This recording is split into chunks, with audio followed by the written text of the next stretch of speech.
आप लोगों में से बहुत से लोग यकीनन वॉचमैन की जो टीवी सीरीज़ आई है 2019 में उसको यकीनन देखना चाहते हैं, लेकिन आप लोग इसलिए नहीं देख पा रहे क्योंकि आप लोगों ने वॉचमैन की कॉमिक नहीं पढ़ी या वॉचमैन की जो मूवी है 2009 वाली वो नहीं देखी हुई। और जब आप उस मूवी को देखने लगते हैं तो आपको थोड़ी सी डार्क फील होती है, तो आप उस मूवी को देख नहीं पाते और आप ये भी सोचते हैं कि मूवी काफ़ी लेंथी है तो फारक राव कुछ और देखते हैं, तो इसलिए आप लोग वो मूवी नहीं देखते। तो आज इस वीडियो में मैं एपिसोड 1 का एक रिव्यू भी दूंगा और साथ में आपको समझाऊंगा भी कि क्या क्या हुआ। लेकिन उससे पहले मैं आपको वॉचमैन की जो मूवी है उसको ज़रा सा एक्सप्लेन कर देता हूँ, ताकि आप लोगों में से जिसने अभी तक वो मूवी नहीं देखी वो मूवी का भी उसे पता चल जाए थोड़ा बहुत, और वो ये जो टीवी शो चल रहा है इसको भी आसानी से देख सके और चीज़ों को अच्छी तरह समझ सके। और मेरी कोशिश होगी कि ये जो प्रीव्यू होगा ना वॉचमैन मूवी का, ये बहुत छोटा सा रखूँ और सिर्फ मेन पॉइंट्स को डिस्कस करूँ, उसके अलावा टाइम ना ज़ाया करूँ।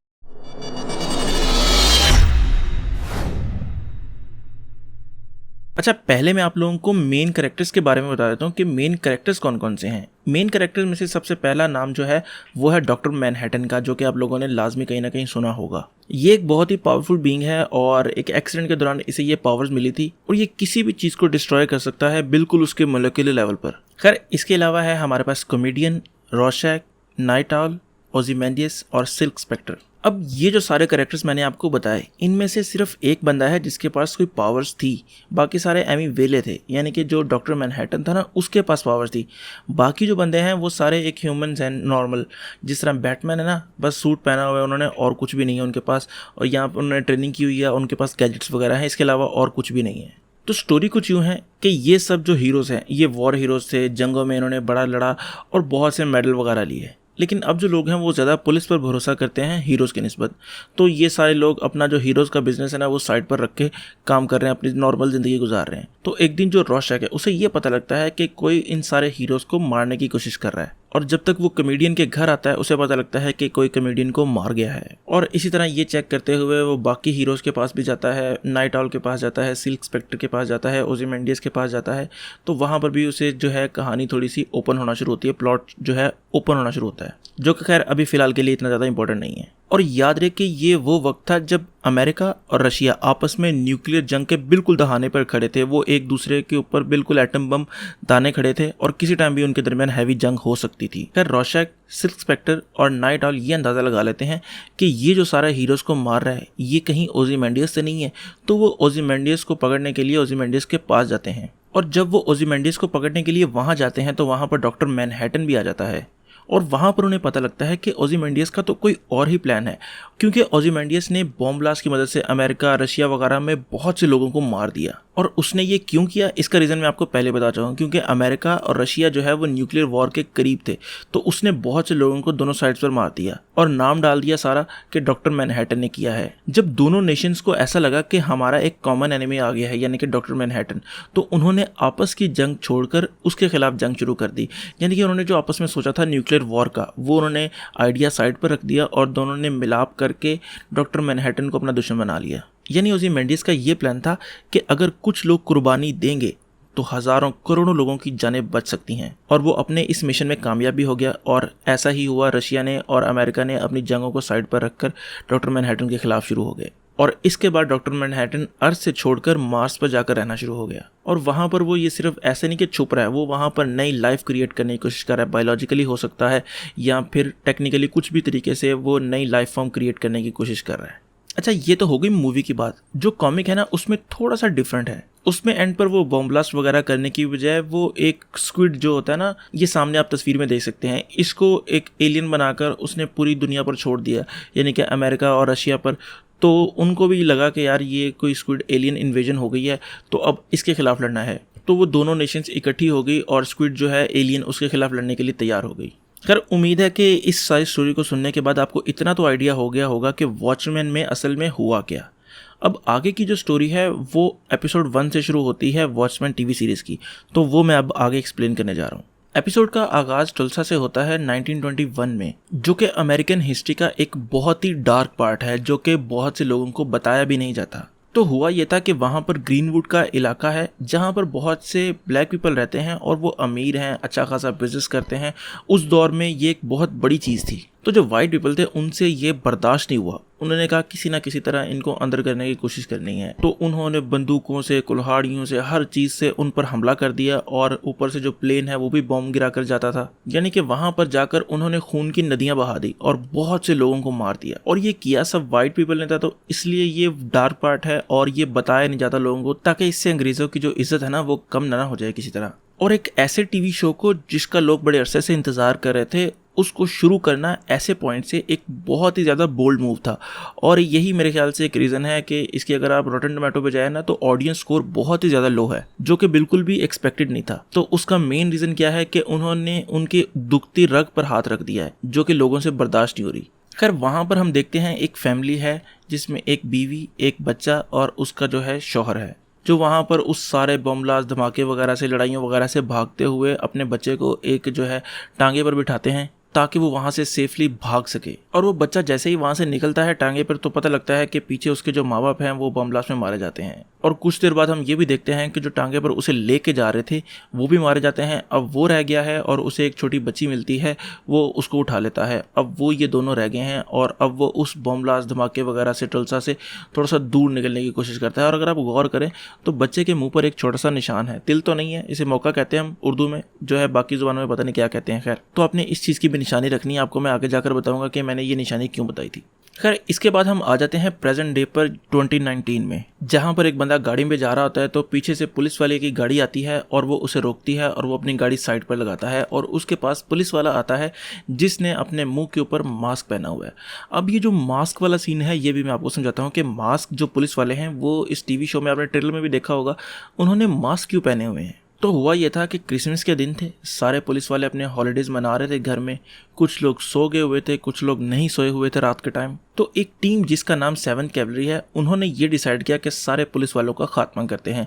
और वो 2-2, 3-3 करके सब पुलिस वालों के घरों में गए और सबको मारना शुरू कर दिया। बहुत से मर गए, कुछ बच गए। जो बच गए उन्होंने रिटायरमेंट ले ली या फिर छुप कर काम करना शुरू कर दिया, यानी कि दुनिया के सामने तो रिटायरमेंट ले ली, सिर्फ अपनी फैमिली के कुछ लोगों को बताया कि वो पुलिस में है, बाकी किसी को खबर भी नहीं होने दी कि वो पुलिस में है। और अब जो नई भर्तियां भी कर रही है पुलिस, वो उनसे ये काम करवा रही है कि वो मास्क पहने, किसी को ना बताए कि वो पुलिस में है, ताकि कहीं ऐसा ना हो कि वो दोबारा आए और उनको पता हो कि कौन कौन कहाँ कहाँ पर रहता है और वो आकर दोबारा सारे पुलिस वालों को मार दे।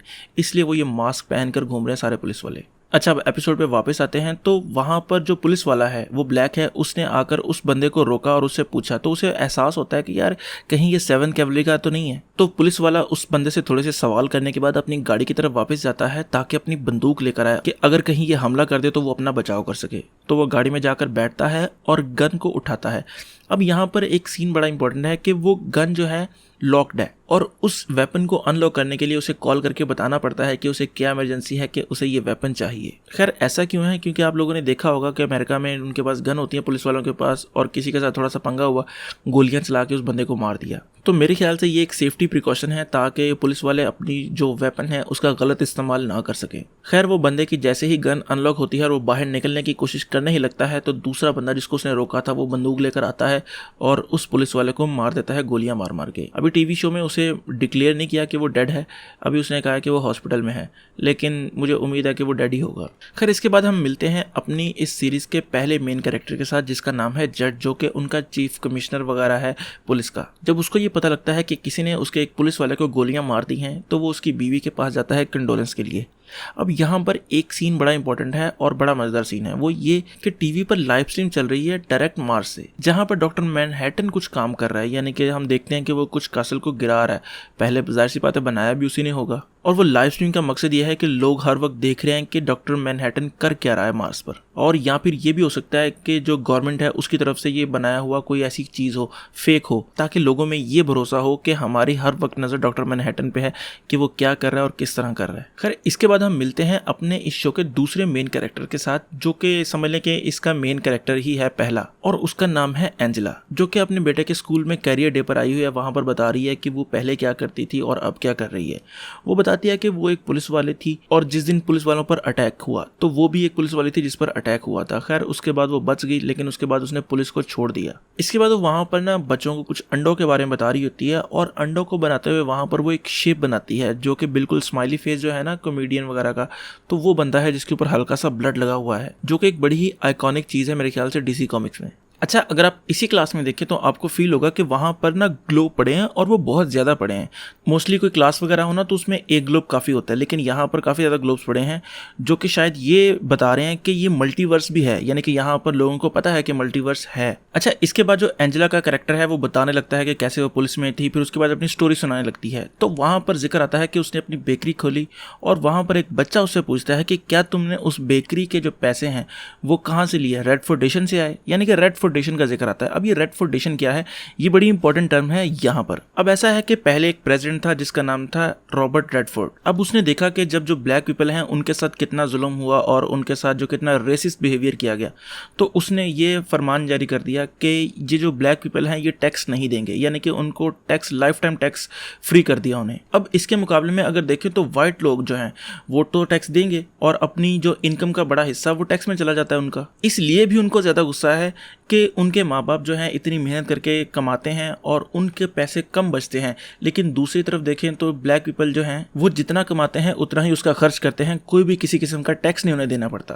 खैर, इसके बाद वो अपने बेटे को लेती है वहाँ से और जाने लगती है, तो गाड़ी में एक जगह पर रुकते हैं और वहाँ पर स्क्विड्स की बारिश होना शुरू हो जाती है। अब ये भी बड़ी इंटरेस्टिंग चीज़ है, इसको भी ज़रा गौर से समझे। अब जैसा कि मैंने आपको पहले बताया कि कॉमिक के एंड पर स्क्विड आता है, एलियन इन्वेजन होती है, फिर वो दोनों जो है मुल्क आपस में मिलकर उसका मुकाबला करते हैं। अब मेरे ख्याल से ऊपर से कोई स्क्विड्स की इस तरह जानबूझकर बारिश करवा रहा है ताकि हर वक्त ये खतरा रहे कि किसी टाइम भी एलियन इन्वेजन हो सकती है, और ये अब से नहीं बड़े लंबे अरसे से हो रही है। क्योंकि आप बच्चों की क्लास में देखें तो वहाँ पर स्क्विड्स के पोस्टर वगैरह लगे हुए हैं और रोड पर जो ट्रक सफाई कर रहे हैं उसके पीछे भी स्क्विड्स का लिखा हुआ है, तो बहुत जगह पर आपको स्क्विड्स की लिखा हुआ मिलेगा। इसका मतलब है कोई ये बारिश करवा रहा है या खुद हो रही है, लेकिन जो अगर करवा रहा है तो वो इसलिए करवा रहा है ताकि एलियन इन्वेजन का जो खतरा है ना वो हमेशा बना रहे। अच्छा, इसके बाद घर आती है वो और उसको एक मैसेज मिलता है पेजर पर। अब यहाँ पर अगर आप गौर करें तो लोग पेजर्स का यूज़ कर रहे हैं, लोगों के पास मोबाइल फ़ोन और कंप्यूटर वगैरह आप देखेंगे तो लोगों के पास नहीं है। अब वो क्यों नहीं है वो आप लोग मुझे कमेंट करके लाजमी बताएं। अगर आपने टीवी शो देखा तो आपको आइडिया होगा, या आपने कभी कॉमिक पढ़ी है तो आपको आइडिया होगा कि क्यों नहीं है। तो आप लोगों ने मुझे कमेंट करके लाजमी बताना है कि वहाँ पर हमें टेलीफोन वगैरह क्यों नहीं देखने को मिले। खैर, वो अपने घर से निकलती है और रास्ते में हमें बड़ी डिफरेंट चीज़ें देखने को मिलती हैं। उनमें से एक चीज़ ये थी कि एक बंदा अखबार पढ़ रहा था और उसके ऊपर लिखा था कि वेट जो बंदा है वो वही है, ओज़िमेंडिस का नाम ही है। वो लिखा है कि वो ऑफिशियली डेड है, यानी कि बहुत लंबे अरसे से वो गायब है, तो अब पता नहीं चला, तो उन्होंने उसे ऑफिशियली डेड करार दे दिया है। और साथ में आप देखें तो के का लिखा हुआ है। वो के क्या है, बेसिकली वो क्लैन जो सफ़ेद सूट पहन के, सफ़ेद सी टोपी पहन के लंबी सी, और जो है ना रेसिस्ट बिहेवियर करता है और लोगों को कत्ल करता है, ब्लैक पीपल को, तो उस क्लैन का नाम है के। खैर, इसके बाद वो चलते चलते अपनी बेकरी में पहुंचती है और उसको खोलने लगती है, तो पीछे एक बूढ़ा शख्स बैठा हुआ है जो कि उससे पूछता है कि क्या तुम्हें लगता है कि मैं 200 पाउंड का वजन उठा सकता हूँ। और अगर आप गौर करें तो उसके चेहरे पर भी वही तिल है जो आपको मैंने शुरू में कहा था कि वो बच्चे के चेहरे पर है, और ये वही बच्चा है जो शुरू में हमने देखा था एपिसोड के। अब ये जो बाबा है ना जिसको भी हमने देखा, ये भी बड़ी इंटरेस्टिंग चीज़ है। इसके बारे में मैं एपिसोड 2 का जब आएगा ना तब मैं आपको डिटेल में बताऊंगा कि ये बाबा कौन है। खैर, वो अपनी बेकरी में जाती है और हमें पता चलता है कि वो उसकी बेकरी नहीं है, वो अभी भी पुलिस का काम कर रही है, और वहाँ पर एक चोर दरवाज़ा है जहाँ पर वो जाकर अपना कॉस्ट्यूम चेंज करती है और वो पुलिस की तरफ चली जाती है, और उसका नाम है सिस्टर नाइट, और उसका जो कॉस्ट्यूम है वो बड़ा ज़बरदस्त किस्म का कॉस्ट्यूम है। इसके बाद वो अपनी गाड़ी में बैठती है और अंग्रेज़ों की झोपड़पट्टी में जाती है जहाँ पर कुछ लोग ट्रेलर वगैरह में रहते हैं, और एक बंदे के कमरे के अंदर घुस के वहाँ पर उसे पेलना शुरू कर देती है और उसे अपनी गाड़ी में डालकर ले आती है। उसको शक होता है कि ये बंदा 7 कैवलरी का मेंबर है। अब उसको कैसे पता लगा कि ये 7 कैवलरी का मेंबर है? अगर पहले पता होता तो पहले क्यों नहीं पकड़ा उसे? तो मुझे लगता है कि वो जो स्कूल में बच्चा था जिसने उसको रेड फाउंडेशन का सवाल किया, ये बंदा उसका बाप है, और उसके इस तरह के सवाल से उसे अंदाजा हुआ कि घर में कोई बंदा है जो उसको इस तरह की बातें सिखा रहा है। तो मेरे ख्याल से उस बच्चे के उस तरह के बिहेवियर की वजह से उसे आइडिया हुआ, इसलिए वो उसके घर में गई और उसे पकड़ लिया। इसके बाद हम देखते हैं कि सारे पुलिस वाले इकट्ठे हैं और वहाँ पर जो 7 कैवलरी है उसकी एक वीडियो चल रही है जो कि किस्म की थ्रेट वीडियो है, जिसमें वो पुराना डायलॉग है ना कि कोई हमारे रास्ते में आया तो हम मार काट देंगे वगैरह वगैरह, ये सारी चीज़ें चल रही हैं। लेकिन उनके ये जो सारे डायलॉग्स हैं ये मोस्टली जो रॉशैक के जनरल आपने देखी है अगर वॉचमैन, तो उसमें रॉशैक के जो जनरल हैं उस तरह के डायलॉग ये फील हो रहे हैं। अब उन्होंने रॉशैक का मास्क क्यों पहना हुआ है उसके पीछे भी एक रीज़न है। अब जब मैंने आपको शुरू में बताया था कि ये जो सुपर हीरोज़ थे इनको लोग पहले मानते थे, फिर पुलिस का दबदबा बनना शुरू हो गया, तो हीरोज़ जो थे उनको साइडलाइन कर दिया गया और उन्होंने अपने कॉस्ट्यूम उतार दिए गए, तो सिर्फ एक रॉशैक ही था जो जिद पे अड़ा हुआ था कि उसने अपना काम करना है हीरो वाला, चाहे पुलिस आए या ना आए। तो शायद उसके उसी बिहेवियर से इंप्रेस होकर उन्होंने उसका मास्क पहना है। खैर उनकी मीटिंग होती है और मीटिंग में ये डिसाइड होता है कि उनके जो वेपन है उनको अनलॉक कर दिया जाएगा। आपको मैं शुरू में बता चुका हूँ कि उनके वेपन लॉक क्यों थे। अब जब मीटिंग एंड होती है और वो जाने लगते हैं तो वो एक डायलॉग बोलते हैं, वो आप सुन ले, उसका मतलब मैं आपको बताता हूँ। Quis custodiet ipsos custodes? इसका मतलब है कि वॉचमैन सबको देखते हैं, तो वॉचमैन को कौन देखेगा? तो पुलिस वाले कहते हैं हम देखेंगे। यानी कि रियल वर्ल्ड में हर बंदे की अकाउंटेबिलिटी होनी चाहिए, चाहे वो पुलिस वाला है चाहे वो सुपर हीरो है, हर बंदे की अकाउंटेबिलिटी होनी चाहिए। इसके बाद सिस्टर नाइट जो बंदे को लेकर आई थी अपनी गाड़ी में बंद करके, उसको वो एक पॉड में डालते हैं और उससे सीरीज ऑफ क्वेश्चन करते हैं। और जो बंदा उससे क्वेश्चन करता है वो बाहर आकर ये कहता है कि हाँ ये बंदा 7 कैवलरी का मेंबर है। अब उसको कैसे पता लगा? अगर आपने वो सीन देखा हो तो उसमें वो बहुत से अजीब अजीब क्वेश्चन करता है और उन क्वेश्चन में से एक क्वेश्चन होता है कि क्या सारे अमेरिकन को टैक्स देना चाहिए, और वो बंदा बड़े कॉन्फिडेंस से कहता है हाँ देना चाहिए। और अभी आपको याद हो तो मैंने आपको रेड फोर्डेशन का बताया, तो रेड फोर्डेशन में उन्होंने ब्लैक पीपल के जो है टैक्स माफ कर दिए थे, तो इससे उनको भी अंदाजा हुआ कि ये 7 कैवलरी का मेंबर है। और अगर आप बैकग्राउंड में देखें तो बहुत सी चीज़ें ऐसी हैं जो आपको पहले भी देखने को मिली हैं, जैसे स्क्विड्स की बारिश है। वो उससे पूछता है कि क्या तुम्हें लगता है कि जो स्क्विड्स हैं ये गवर्नमेंट की तरफ से कोई चीज़ बनाई गई है हमें मसरूफ़ रखने के लिए किसी चीज़ पर।